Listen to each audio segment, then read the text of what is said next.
sobra. Tulong, tulong, tulong!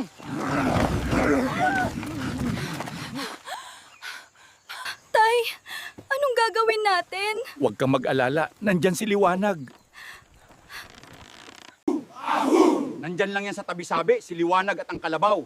Naghihintay lang yan ng tamang panahon. Huwag kang mag-alala, anak. Pasukin na natin ang kagubatan!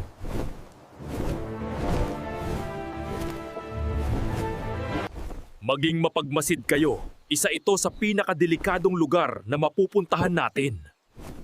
Kapag may nanakit sa atin, huwag natin silang papaslangin. Hindi yan ang pinunta natin dito. Parusahan lang natin sila. Alam niyo na gagawin. Kayo sa kaliwa, kayo sa kanan. Maghiwalay-hiwalay kayo. Ikaw, na nasa harap ko, sumama ka sa akin. Kailangan natin makita ang asong lobo. Huwag ninyong subukang saktan ang anak ko o saktan ang isa sa amin. Wala kaming planong saktan kayo. Paputukan yan! Wala yang epekto sa kapangyarihan namin. Bakit napakatitigas ng ulo ng mga tao? Hindi kayo natuto sa aking paalala. Ibibigay ko ang dapat sa inyo. Paparusahan ko kayo. Gagawin ko kayong ostrich. Pagkatapos ng 10 araw ay magiging tao kayo. Tara, tumakbo tayo. Wala tayong laban.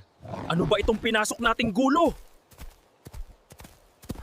Naiiwan ng helikopter. Oo nga, naiwan din ng tangke. Balikan na lang natin yan. Pag naging tao na tayo, kailangan nating makauwi. Takbo, takbo! Tumakbo sila ng tumakbo. Huwag yun ang isipin niyang asong lobong may pakpak na yan. Nararamdaman ko. Ang anak ko ay malapit lang dito. Talasan ang inyong mga paningin. Huwag nating hayaan ang may manakit sa kanya.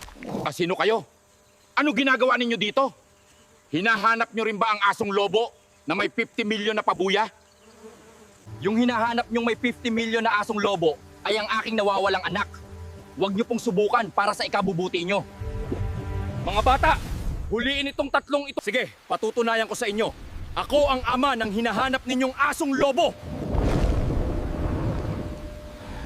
Mga bata, barilin nyo! Walang pwedeng makasakit sa amin na kahit anong sandata dito sa lupa. Umalis na kayong ngayon din! Hindi nyo kami basta-basta mapapaalis. Wala kang pinagkaiba sa mga taong pinarusahan ko. Gagawin ko kayong pagong. Umalis na kayo, bilisan nyo. Yes sir, yes sir. Aalis na kami. Bilisan nyo, bilisan nyo.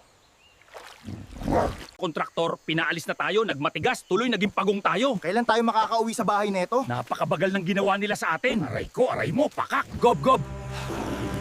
Ako to si kontraktor. Ako to si kontraktor dito sa baba. Sa baba ako yung pagong. Kontraktor? Ano nangyari sa inyo? Sabi niya, siya ang hari ng asong lobong may pakpak. Siya ang ama ng hinahanap nating asong lobong may patong na 50 million. Asong lobong may pakpak din sila. Gab, tara na, alis na tayo. Huwag nyo nang pansinin tong robot na pagong na to. Matindi talaga ang pangangailangan ni kontraktor. Lahat talagang gagawin. Kahit sino, wala namang maniniwala sa atin. Napaka-imposible kasi ng pangyayari na yun. Pero, tignan natin.